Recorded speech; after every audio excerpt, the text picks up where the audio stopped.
The High Court of the Federal Capital Territory has discharged and acquitted a former secretary to the government of the Federation from the 544 million naira contract fraud. Hi, welcome to What's Happening. These are the top 10 stories. At number 1, the High Court of the Federal Capital Territory has discharged and acquitted a former secretary to the government of the Federation, Babachir Lawal, from the 544 million naira contract fraud offences brought against him by the Economic and Financial Crimes Commission.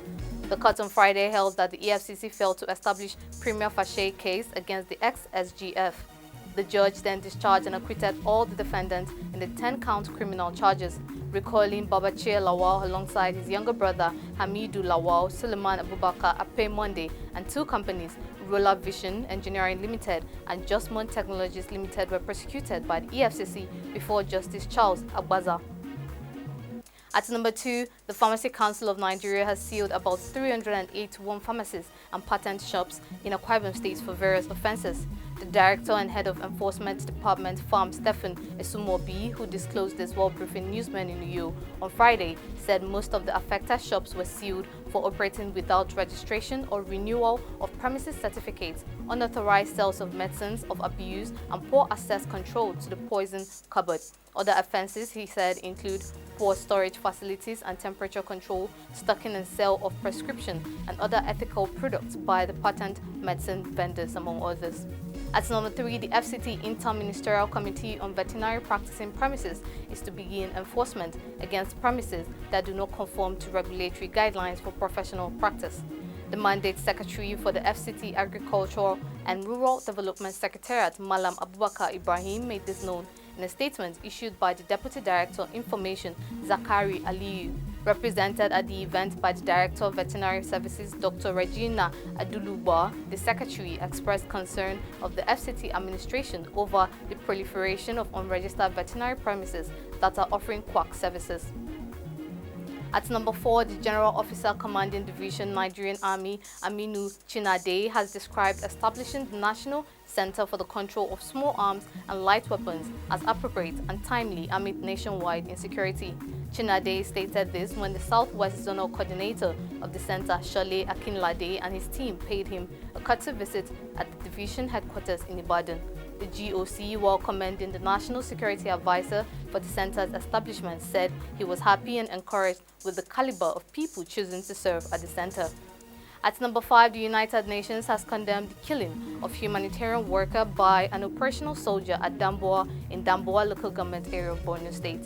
In a statement, the UN coordinator for Nigeria, Matthias Schmel, described the incident as disturbing and sad. It was gathered that the said soldier is a special force who lost tempers and went after the crew members of the aircraft shortly after landing with some humanitarian workers in Damboa, first shot and injured the pilot who attempted to escape from the scene. He thereafter turned to the humanitarian workers and fired at them.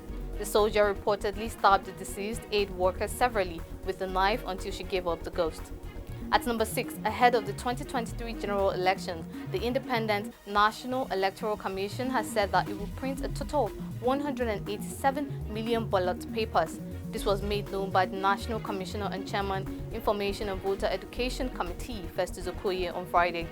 Okoye, who spoke at a roundtable with bureau chiefs and editors in Abuja, said 93.5 million ballot papers will be used on February 25, 2023 for the presidential election, and the remaining 93.5 million ballot papers will be for runoff of the presidential election in case there is no clear winner. At number 7, the immediate past Commissioner for Arts, Culture and Tourism in Ekiti State, Professor Ojo Bakare, has denied the allegation against him, indicating he embezzled over 170 million naira while also pretending over the ministry. Bakare was responding to the accusations on social media that he embezzled over 100 million naira during the 2021 edition of the National Festival of Arts and Culture hosted by Ekiti.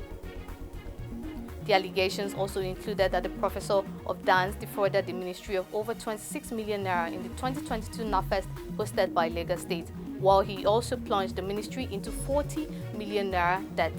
Bakare also charged the Economic and Financial Crimes Commission to investigate the ministry's financial books under his reign.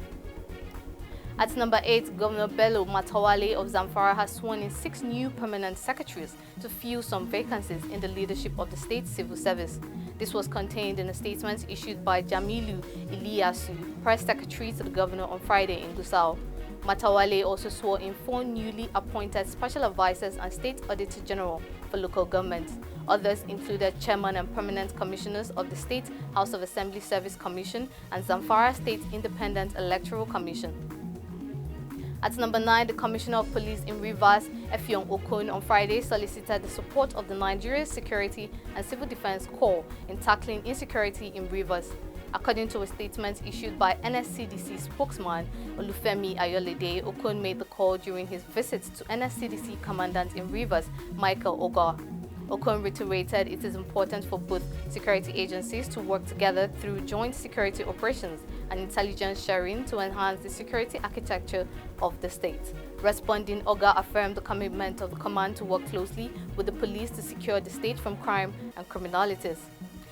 Finally, at number 10, FIFA on Friday announced that World Cup organizers have banned the sale of alcohol around stadiums in Qatar after last-minute shutdown talks. FIFA confirmed that sales of alcoholic beverages would be banned at the stadiums except for zero-alcohol beer, Bud Zero. In a statement posted in its Twitter page, FIFA Media said, following discussions between host country authorities and FIFA, a decision has been made to focus the sale of alcoholic beverages on the FIFA Fan Festival and other fan destinations and licensed venues, removing sales points of beer from Qatar's FIFA World Cup 2022 stadium perimeters. There is no impact to the sale of Bud Zero, which will remain available at all Qatar's World Cup stadiums. That's all for now. See you next time on What's Happening.